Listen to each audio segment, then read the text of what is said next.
So since my last episode of What Have I Been Watching, I've watched this lot here. We're going to take a look and talk about it.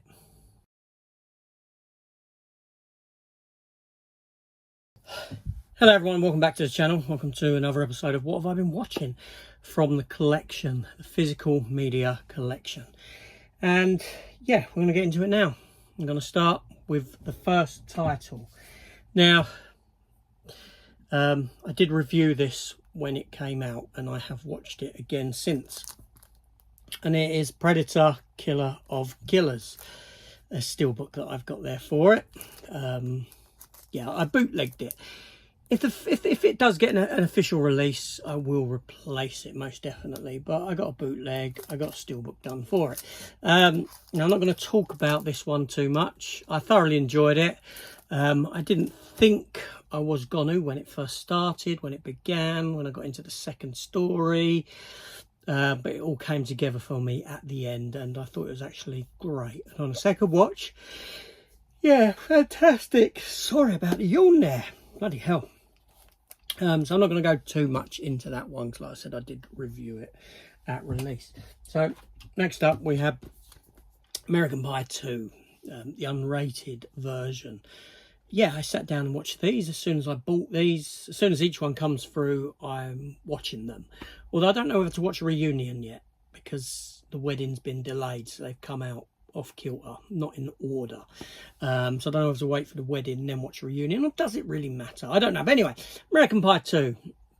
I remember going to see these in the cinema when they came out, and very funny they were, and they remain so. I do enjoy a rewatch of the American Pie movies every so often. It's the 4K edition I got there. Apparently it's a fantastic transfer. I say apparently because I didn't really watch it in that regard. You know, yeah, it was nice bright colours and all that sort of a thing.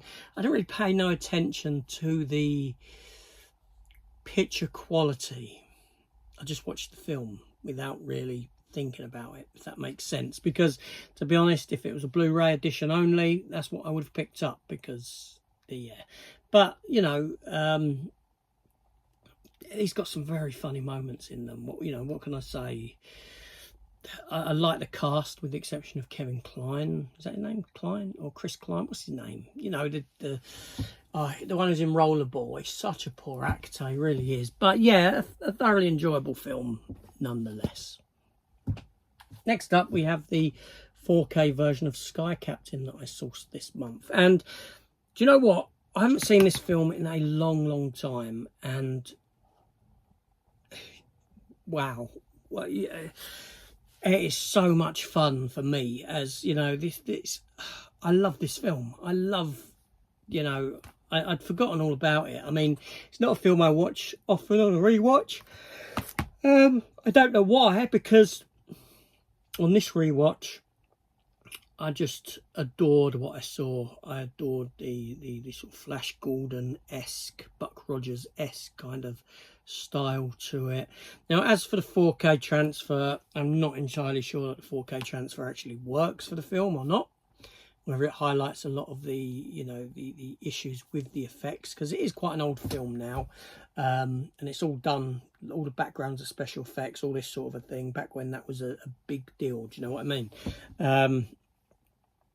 And also it's colour grading. It's got a very sort of subdued colour grading to it that I'm not sure works in 4K. But the film itself, I thoroughly enjoy. I think it's an underrated movie. I honestly do. Sky Captain: The World of Tomorrow. You know, Jude Law, Gwyneth Paltrow, Angelina Jolie. She's not in it too much. More of a extended cameo for her. But, you know, there we go. And then next up, I got round to watching the 4K version of Below. You've probably heard me talk about this film before. It's a submarine film, World War II submarine film, with a kind of ghost haunted house vibe to it, shall we say. There's this American World War II submarine that rescues the survivors of this medical ship that has been torpedoed and in the water. they bring the survivors on board. There ain't many, just a handful, one being a woman. They think that she's brought a curse with her on board.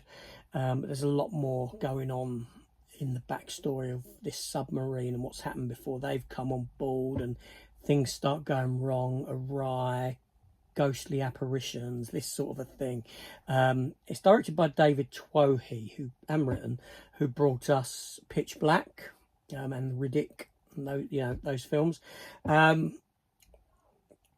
it stars Bruce Greenwood as the primary actor in it, who you may know from Star Trek.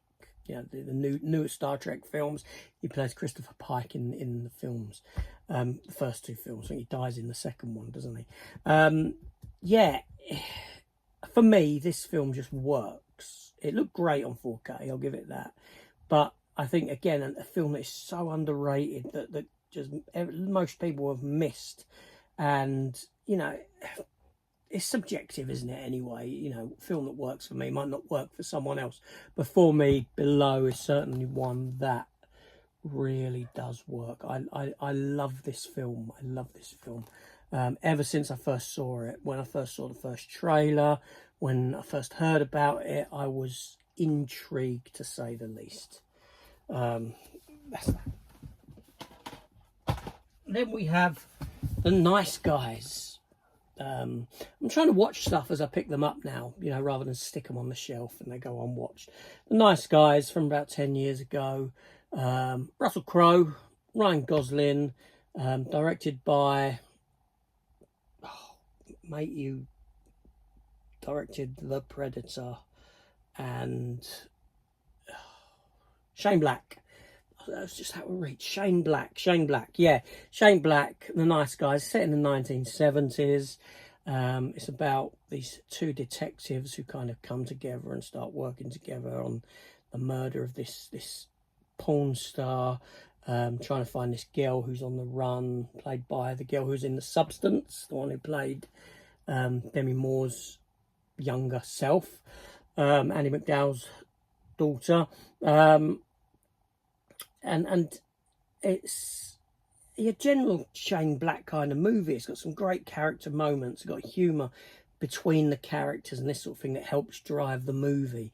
It's a really good film, and Russell Crowe and Ryan Gosling in this are on point, as are some of the rest of the cast. It's a really good film. And it's a shame that a sequel wasn't done, I will say. These two are great in it. They really are. They really are good. So there's that. Then I sat down and I watched Alligator 2. Now, the first Alligator film I really like. And Alligator 2, The Mutation, I've not watched it since I've picked it up. In fact, my last watch of this film would have been VHS days, probably 30 years ago. Probably about 30 years ago. As a kid, I liked these films. This is a bad film. It's terrible. It really is bad. No wonder they're included as part of a double pack, because you're never going to sell many of these on their own. This one, it's about... kind of like about gentrification in this area, and you got this housing tycoon mogul type person who's trying to out the sort of Spanish element, that sort of element of people out to bring in, and it's all set around there's this lake, and it's not a particularly large lake either, and the alligators in this lake, and it's mutated because of some, I don't know, stuff that's poured into the lake, run into it, because of the tycoon, the mogul who's building all the properties. It's his waste, shall we say, toxic waste, and the alligator starts killing people. But it's all just, it feels so small, so self-contained, that it's kind of like, it's just a lake. It's a lake. These fishermen get killed because they go into the lake, and the reed patch is like the size of my paddling pool that they go out into. It's not good. They obviously didn't have a very big budget for this one. the main guy in it, I don't know who he is. He's fine. You've also got, you know, the woman from Cujo in it. E.T.'s mum, that woman. I can't see her name on the back now. Dee Wallace. Dee Wallace. She's in it. She's his wife. Yeah, that's the cover I always remember, that there, on the VHS. And I did have it on VHS. I did have it. I don't know why I might spin that over. I might spin that around because I do actually like the old cover art for that one. But yeah, it's, you know what I mean, it's not a good film. Not a good film at all. But yeah, you know, what can I say? 12. It erupted from the bowels of the city in a lethal frenzy. I didn't watch none of the special features.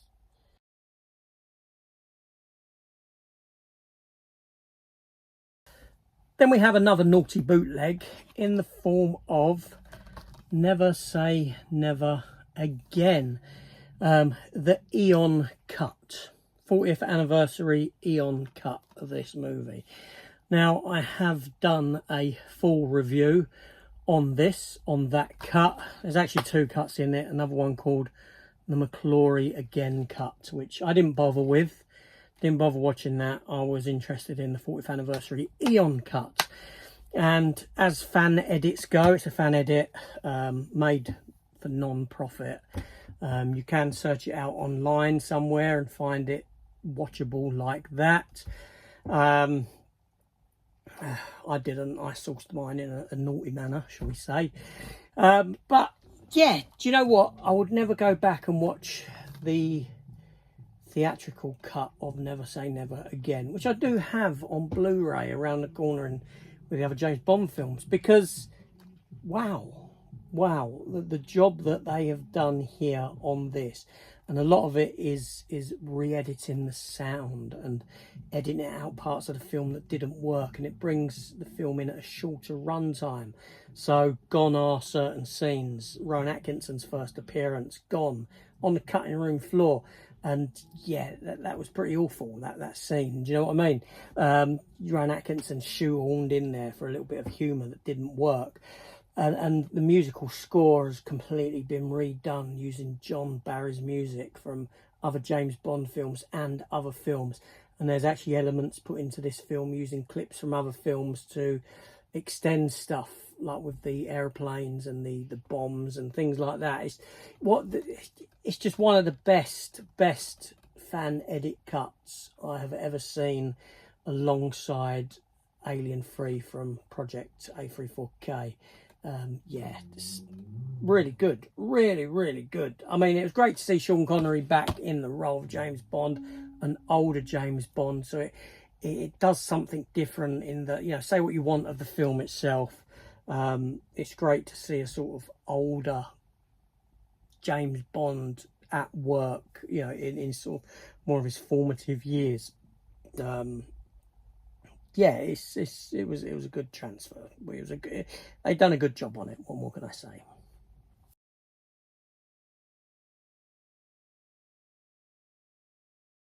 Okay, and next up from Taylor Sheridan, we have Wind River, the movie with Jeremy Renner and Elizabeth Olsen, the one about the young Native American girl who gets murdered on this what do they call it in America, where they have not ranch, they've given their own land on a reservation, on this reservation, and Jeremy Renner's a kind of animal control person there, and he comes across the dead body while out trying to hunt down a couple of mountain lions that have killed some cattle. And the FBI comes in. This is Elizabeth Olsen on her own, who's kind of wet behind the ears kind of FBI agent, and they have to investigate this murder. It's a slow-paced film. It's a very slow-paced film. I have seen the film many years ago when it came out, but I love it. I think it's it looks wonderful in 4K. It looked great. It really did. with the whites of the snow and the blues of the skies. It looked beautiful. The film itself, yeah, like I said, it's a slow burn movie, but it's very story, character driven. It's kind of a masterpiece of filmmaking from is it Tyler Sheridan, I can't read down the back. He went on to do Yellowstone and that sort of a thing, you know. Yeah, it's a great film, great film. Next up, we have another 4K, which was new pickup, and it's Species, first Species film. Now, I did get the Blu-ray collector's box set that has all the 4 Species films in. Say what you want about Species 3 and 4. Straight to video movies, you know, they're much akin to Alligator 2. But I do have that box set. But when I saw that they were releasing the first one to 4K, okay, yeah, I'll get that. Because obviously, not this is justification for getting the 4K, but with this film, Sil, the alien, she's designed by H.R. Geiger, who gave us the xenomorph in Alien. So it's very highly sexualized kind of a alien creature. Now the film, I mean, I went to see this film. I think it was 1994 or 5. I saw this in the cinema. I saw Species 2 in the cinema. Species 2 is actually the first ever DVD that I bought. That came out in 1998, Species 2. But the first one here, you know, you've got a good cast. Okay, you've got, who have you got? You've got, oh, Christ almighty, Forrest Whitaker. You've got Michael Madsen. You've got Ben Kingsley. You've got Marge Haugenbaugen, or whatever her name is. You've got what's-his-face who plays Alfred Molina, who plays Dr. Octopus. And these are all different people, scientists, different type of, come from different backgrounds. They're brought together to hunt down this creature. Basically, the backstory of the film, if you ain't seen it, is that, you know that SETI, the Search for Extraterrestrial Intelligence, had years ago beamed up information to try and find aliens, and they got something back. And it told them how to replicate this DNA and fuse it with human DNA. And these scientists did, and they created this young girl who grew at an exponential rate, played by young Michelle Williams, and they want to kill her. They want to, they see her as a threat. But she manages to escape, and these people are brought together to hunt her down. But she matures again into Natasha Henstridge, who is out to procreate. Essentially, this alien life form wants to procreate. That's and it needs a healthy human male to do it, to continue spreading its species, and maybe wipe out Earth. Who knows what it wants to do, what its ultimate goal is, or what their goal was, sending that DNA marker down. We don't know. It's just kind of like a hunt movie, like that sort of a thing. Now, the 4K looked lovely. It did. I can't say that it didn't. I haven't watched the Blu-ray in some considerable time, so I can't really compare one to the other. This does have a Blu-ray in it as well.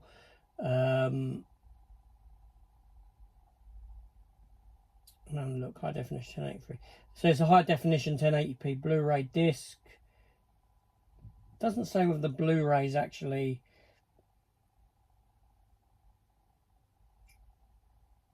I'm guessing that the Blu-ray is the 4K as well. You know, from that 4K, it would make sense it was, but it's not really very clear on the back of that for anyone wondering. So yes, a Species. It's an enjoyable film. I do like Species as a movie. Some of the effects don't hold up, especially at the very end when they're in the cavern and Seal is climbing about over the walls. It looks, you know, I've seen better PlayStation 2 graphics. To be honest, it doesn't look great. But I have to kind of stay back from that. And, you know, it was a film of its time. The film was made bloody 30 years ago. Do you know what I mean? So a long time has passed, and special effects like this were in its infancy. And, you know, but it's pretty terrible, actually. But it's a good film, but with some terrible special effects. Yeah, what can I say? Anyway, next up, we have Blackadder. Blackadder, the complete collection. Although, to be honest, what I'd watched was Blackadder Goes Forth. That's what I wanted to watch. The World War One set Blackadder series. I will follow up with the others. Maybe not the very first Blackadder series. I'm not a big fan of that very first show where Rowan Atkinson was the bumbling idiot, and not so much Baldrick. But then they decided to change it after that. But yeah, Blackadder 4th, I just, you know, it's all about, I say it's all about that ending. It's not, it's very funny. There's some very funny humour in it. You know, I do like Blackadder. I don't know whether my favourite is Blackadder 4th or Blackadder 2. I'm not sure. They're both up there for me. They're both great pieces of work. Great ensemble cast. Everyone's very funny in it. The humour's on point. Yeah, what can I say? Then the last one is I started to get back into watching Lois and Clark New Adventures of Superman. And I tend to go to this every maybe 7 years, something around that it seems to be. The dynamic between Dean Cain and Terry Hatcher was fantastic. The show is very, you know, I still love it. I love it. It makes me laugh. You know, I think the characters are so well written and they play off of each other so well that you've not seen the likes of this since. It's very much like moonlighting, will they, won't they, aspect of their relationship in it is very moonlighting-esque. Now, I will say, I've only got 8 episodes into it and I've had to stop because I come to realise that very soon, early part of July, this has got a high definition upgrade Blu-ray release coming in the United States, and I have pre-ordered it and it's quite expensive. I have pre-ordered it because I want to upgrade these to the Blu-ray, so I ain't going to watch any more of them until that Blu-ray arrives. You know, yeah, it's such a good show. I mean, it's got its bad moments. It's corny. It's of its time. It's very tongue-in-cheek in what it does. But it's so good with what it does as well that I can't say a bad thing about it. I love Lois and Clark. I think it's great. I really do. Shame it never finished. Shame it got cancelled at the end of the 4th season. 5th season had been greenlit when season 3 was on. They said, oh, we're greenlit into season 4 and 5. But then ratings just dropped right off of it and they pulled the plug on the season 5. It does end on a cliffhanger that you never get a resolution to, which is regarding this baby that's delivered to them. And yeah, but, you know, some highlights of what I've watched thus far. The pilot is great. The pilot episode is fantastic for this. It really is a good opener. The second episode where Trask comes into it and he's got them attached to the lie detector, and the first question he asks Clark is, and he's meant to lie, is, are you Superman? Yeah, I want you to say yes to these first 2 questions. Is your name Clark Kent? Yes. They look at the machine and it doesn't move. And then, are you Superman? He goes, yes. They look at the machine and it doesn't move again. It ain't registered a lie. And they think that the machine's not working. They said either the machine's not working or this reporter is so mild-mannered that he hasn't got a pulse. So they ask him the question again. But as they both look at the machine, the 2 guys there, he like quickly blows on it to give it the, you know what I mean? It's just some of it's like that. And when he gets locked up in prison, when he gets put in prison in one of the other episodes, and one of the inmates is you know, slapping him around the face and all that, and then goes to punch him and he just moves out of the way and he punches the other inmate behind him. It's yeah, so there's some good stuff in it. It really is. So corny, but great. And the other highlight is the episode, The Green Glow of Home, which is the follow-up to Strange Visitor with Trask, that episode there, where he comes back into it. And it's all set in Smallville and kryptonite's introduced and Clark loses his powers. And the only downside of that episode is that they kill off this character of Trask, the guy who's hunting Superman. He only had 2 appearances. He would have made a great reoccurring character. He really would. And yeah, it's a great show. I love it. I really do. I really do. I think it's great. So I've always wanted it to get a kind of upgraded Blu-ray release, and finally it's coming. And like I said, it's about $100, and I don't care. I'm getting it. Thankfully, July is a very quiet month for releases for me. But yeah, so that's the last one, Lois and Clark New Adventures of Superman. 8 episodes. Anyway, that's me done. That's another What Have I Been Watching. Until next time. Thank you, everyone. See you soon.